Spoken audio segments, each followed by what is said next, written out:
ከውሻ ሰርቸው ሽት ይገላችሁ በየ እችነት ወይስ ይሄ ነው? በየነት ወይ ጁትና ጎበዞች ከበቃ ሰርቸው ለት ለያችሁ እችነት ወይስ ይሄ ነው? በቃችሁ በቅናሽ በቃ እንደዚህ በቃ ይሄ ነው ወይስ እችነት?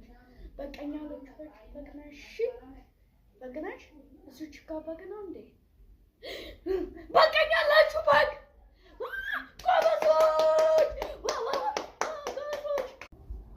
እንዲኖረው ለማስፈለግ ነገር ግን ስለሌላ ደግሞ ናችሁ ለማስፈለግ እንዲኖረው ለማስፋት ይቀጥላል ማለት ነው።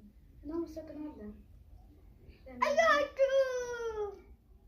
የሚኖረው ለማስፈለግ ታችሁ እናመሰግናለን።